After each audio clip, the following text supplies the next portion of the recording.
بسم الله الرحمن الرحيم. السلام عليكم walaalkay Saciid waad ku mahadsantahay markii xiga waxaan u mahadcelinayaa wargeyska Nuursom dhamaantood sida aad ii sharafteen oo igu soo dhaweyseen caawa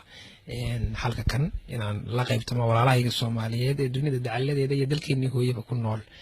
xogta maanta nagu soo korodhay waxaan maanta aan la qaybtamay wargeysyada dalka Norway dhamaantood inaan helay warqad dalku gala oo dalkaygii hooyo safiirka safaaradda Soomaaliya ee Brussels uu ii soo diray warqadaas oo aad go home amba dalku gal amba dhaafiyeen inba sida uu yaqaano tanna waxa weeye declaration of nationality waa warqad cadeynaysa dhalashadayda Soomaaliyeed oo markii 15aad la soo cadeeyay inaan Soomaali ahay taasi waa la mahadiyay markii koobaad markii xiga waxaan u mahadcelinayaa safiir Dr. Ali Saciid Faqi iyo dawladda Soomaaliyeed dhammaan sida walaaltinimada leh igu heelisay waan u mahadcelinayaa keiskayguna waa ay fududaaday inaan dalkaygii aado maxaa yeelay derbigaan joogay mana shaqaysan karin dalkan baan ku xidhnaa hadda nin dallaanahay alxamdulillaah waana la mahadiyay qof kastoo adduunka ku noolna dal buu ka soo jeedaa dal buu u aftirsadaa hashayda maandeeq baan anigu u aftirsadaa abkay u aftirsadaa marka alxamdulillaah waana u mahadcelinayaa cid kasta il allaaliya ciddii ka qayb gashay inay taageerto haddii aan ku xasuusiyo markii koowaad la xaqiijiyay mahna Soomaalida ama dawladda Soomaaliya soo dirtay dokumenti sheegay inaad Soomaali tahay laakiin kuwii hore oo dhan Norway waxay tiri maahan kuwa saxa maahan kuwa ka turjumaya ama cadeyn kara in mahad abiib Soomaaliya kuwan cusub aad maanta heshay kuwa hore maxay kaga duwan yihiin wallaahi kuwan iyo kuwii horeba waa isku mid laakiin horeba Soomaali waxay u diraa hal walba halkays dhigto iyo lagu qalaa anigu wax midaan dhibsaday waraysigii horena ka bixiyay waxa weeye Soomaaliya maanta dhibta taagan ee dawladda Norway nagu hayso waxa weeye warqadihii Soomaaliyeed ee dawladda Soomaaliyeed ee hadda jirtay adduunka ixtiraafsan yahay ay arsixiso soo qorto ma ictiraafto waa xadgudub maxaa yeelay haddana heshiis bay rabtaa inay la gasho dad dib loogu celiyo Soomaaliya haddii Oromo iyo qoomiyada kale iyo maxaa la yiraahdaa Axmaar iyo dad kale haddii loo diro Soomaaliya ma Soomaali weeye qabsada baa la dhihi waa in horta la ictiraafaa istaamka iyo sumadda Soomaaliyeed si loo kala xulo kuma Soomaaliya kuma Soomaaliyeed marka aad baan uga xumahay arintan way haday diidaanna aniga waxba igama gelina dalal kale oo Yurub oo qadariya warqadaha Soomaaliyeed oo go home kan qadarinaya jiro kuwaasaan ka dhoofi maxaa yeelay anigu mid aan kaliya teen rabo waxa weeye inaan dalkayga ku laabto dalka Norway way ii diideen dalkoogii qasab ku melihi inaan sii joogo inaan ka shaqeysto haddii ii diideen waad maasantihiin un bay iga istaahilaan waad maasantihiin baan leeyahay balse waxaan rabaa welibana qof kasta wuxuu shaqeysto xaq buu leeyahay inuu qaato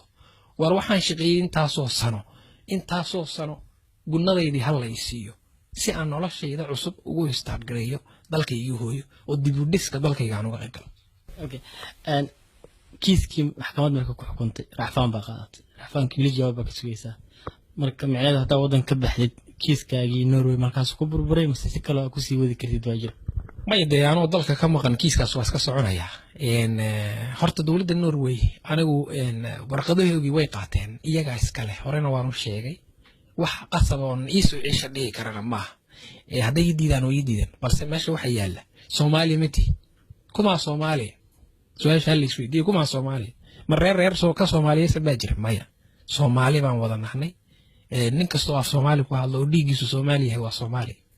dastuurkana qeexaya 1960kii dastuurka ayaa qeexaya hadduu ilmuhu ku dhashay taa dalka dibadiisa Ruushka iyo dalal kale oo Yurub uu hooyay bi Soomaali yihiin waa Soomaali baasaboor Soomaaliyana xaq buu leeyahay laakiin maanta ta keentay inaan 2 sano sugo dalku galkayga aad baan uga xumahay anigu qayliyay oo Ilaahay baabana i taageeray oo aniga maanta soo celiyay laakiin miskiinka aan tamarta lahayn lacagna haysan anigu waxaan qabaa in reform la sameeyo si uu qof kasto Soomaali dhiig Soomaaliyeed leh xaqiisa iyo dastuurku siinayo inuu helo maxaa yeelay haddaan su'aashaada dib ugu laabtana nin dalkiisa aadayaan maxkamadaasina waa iska soconaysaa waxaan ku dagaalami doonaa sharci maaha hadda way ka weyn tahay soomaalinimadayda maxkamadaasi anigu waxaan uga fadhiyaa waa bisha 10aad 25 2018 iyo maxkamadaasi dhici doontaa waa hadduu alla nagu simo waxaan anigu uga fadhiyaa dowladda Norway oo kaliya soo cadeeya inaan Djibouti ka soo jeedo soo cadeeya inaanan Soomaali ahayn haddii soo cadeyn waayaan mag baan ku leeyahay ogow mar hore waa custaan warqadahan heshay dowladda Norway ku diiday mar kale haday ku diidanaad kuwan ku baxid oo ku safartid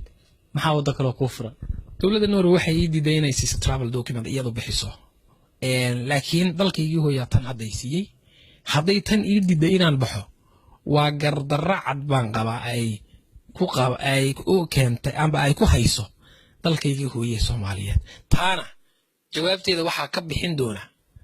maxay ra'iisul wasaaraha madaxweynaha ra'iisul baarlamaanka iyo wasiirka arrimaha dibadda taasaan anigu qaba maxay yeelay haday tan ii diido de Soomaaliya ma jidhay leeyihiin inaan ku baxo tan haday diidaan dowladda Norway Soomaaliya ma jidhay leeyihiin de marka hana guumeystaan taas ay imanaysa hana guumeystaan oo dalkeena la qabsadaan anu mahad celinayaa dhammaan ayugo ummadda Soomaaliyeed meel kasta ay joogaan cid kasta oo fikir iyo maal iyo muruqba igu taageertay waxaan u mahad celinayaa xukuumadda Soomaaliya waxaan u mahad celinayaa cid walba oo kayskeyga cadaan iyo madow luku lahayd iga